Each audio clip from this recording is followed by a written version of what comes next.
nosso cérebro e nosso comportamento tem uma tendência muito forte à economia de energia. E o que é a preguiça se não economizar energia? Nós evoluímos para isso, nós evoluímos para ter preguiça. E como é que a gente vai, então, estar diante de um contexto cultural, de alcance de objetivos, de uma mudança de uma fase de vida tão importante, que é esse momento da aprovação, que é o início da sua vida acadêmica e da sua carreira profissional? Como é que a gente vai, então, sabotar esse sistema que a gente evoluiu para a gente ser preguiçoso, para a gente economizar energia e conseguir alcançar um padrão de disciplina e de estudos eficiente para o Enem, tá?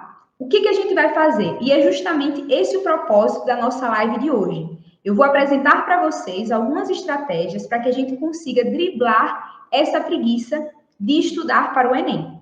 A gente sabe muito bem que tempo de estudo é algo completamente diferente de tempo rendido de estudo. Tanto é que a gente vê, e eu já acompanhei casos de pessoas na clínica e utilizando o método Memória Nota 1000, pessoas que trabalhavam, que tinham filhos e conseguiram aprovar em cursos muito concorridos. Nesse caso, foi o curso de medicina. Essa pessoa ela tinha um tempo muito limitado de estudo, era cerca de 2, 3 horas por dia, porque ela tinha várias demandas.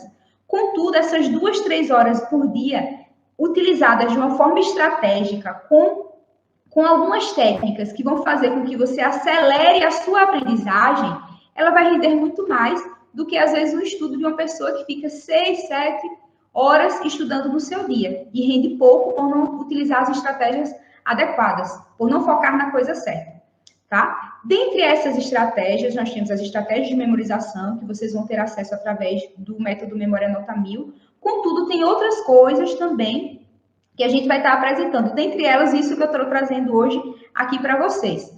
A primeira estratégia é: tenha um plano, tenha um caminho a seguir. Quando nós não temos um direcionamento, a gente fica muito solto e a gente fica muito provável, muito vulnerável à procrastinação, à desistência, à preguiça. E as outras situações que estão ali no mesmo ambiente e que competem com os seus estudos acabam vencendo mais. Então, tenha um plano. E quando eu falo ter um plano, não é um plano impreciso. De, Roberto, meu plano é aprovar em direito. Ok, isso não é um plano. Isso é um objetivo que você quer alcançar lá na frente. E é um objetivo em longo prazo. Porque a gente está pensando em quem? Em janeiro do próximo ano. Eu quero que você seja, nos seus planos, o máximo específico, que você detalhe hora a hora do seu dia, que você se organize. E que nesse plano você utilize uma série de estratégias que estejam condizentes com a forma que o seu cérebro funciona, com a forma que o seu comportamento funciona. Porque não é só achar que vai dar certo, achar que querer ter a vontade vai ser suficiente, porque não é. Porque a gente sabe por vários exemplos na nossa vida que saber que precisa fazer não é suficiente para fazer. A gente precisa ter estratégias de autocontrole. E é disso que a gente está falando aqui. Para a gente driblar a preguiça de estudar para o Enem e conseguir a aprovação, a gente vai ter que utilizar estratégias de autocontrole, porque a gente evoluiu para ter preguiça, para economizar energia. E vamos combinar, né? É bom demais ficar na preguiça, nesse friozinho, assistir um filmezinho, ficar comendo, só que isso não vai levar você à sua aprovação. A gente tem que sair dessa zona de conforto. Então, ter um plano. Eu vou traçar aqui algumas coisas que são importantes dentro de um planejamento de estudos para aprovação no Enem. Primeira coisa que deve ter nesse plano é pé no chão. Como é a sua rotina? Como é a sua vida? Você trabalha, você estuda, você está no ensino médio. Quais são as demandas que você precisa lidar? E o que é prioridade? O estudo vai precisar ser prioridade, só que tem coisas que você não pode deixar de lado. Como, por exemplo, se você for mãe, você não vai poder deixar seus filhos de lado. Eles também são prioridade na sua vida. Então, você vai ter que alinhar a sua rotina de tal forma que eles estejam na sua vida, mas que em outros momentos você consiga otimizar seu tempo de tal forma que você consiga estudar. Eu sempre recomendo para os meus alunos e para os meus pacientes que a gente faça um planejamento, uma rotina que discrimine a semana toda. Toda semana, hora a hora, o que você vai estar fazendo e com todas as tarefas que você precisa fazer.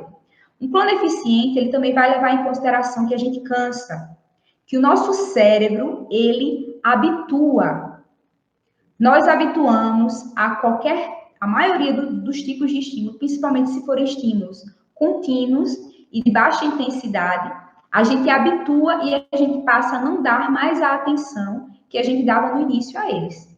No estudo, um fenômeno semelhante acontece. Então, quando você passa muito tempo estudando uma só disciplina, o seu rendimento vai ser, lá embaixo.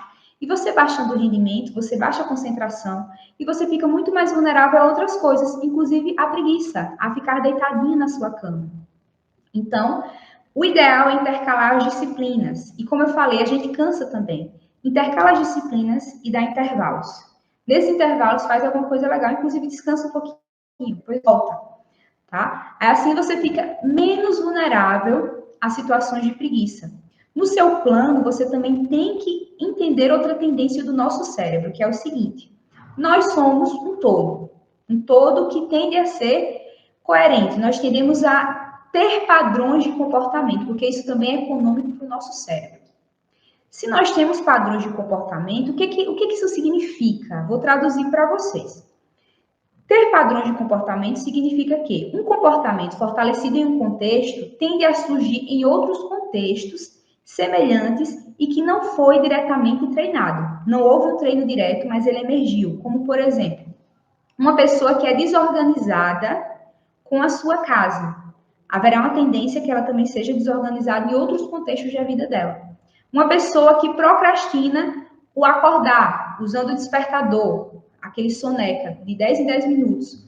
Uma pessoa que procrastina o forrar a cama assim que acorda, que procrastina apanhar uma coisa que caiu no chão, ou coisas pequenas do seu dia a dia, essa procrastinação pode emergir de forma espontânea no seu contexto de estudo, porque se tornou um padrão de funcionamento do seu cérebro procrastinar ou não ser organizada. Então, a gente tem que entender isso também, por quê? E o que isso tem a ver com a preguiça? Porque a preguiça, na verdade, a gente está pensando aí na falta de um comportamento, na falta do estudo, e nesse lugar que deveria estar o estudo, está a preguiça, o sono, a série ou o celular, outras coisas que não estão levando você para a sua aprovação. Então, já que nós funcionamos como padrões, vamos alinhar nossa vida como um todo? Evita procrastinação na sua vida como um todo. Evita desorganização na sua vida como um todo. Isso também deve estar presente no seu planejamento e deve estar muito forte para você mesmo, com uma regra que você precisa ter de que você é sim um agente ativo na construção de você mesmo, como um todo, e também é agente ativo no processo de alcance da sua aprovação. A aprovação é um todo de organização de vida para que você consiga atingir esse objetivo.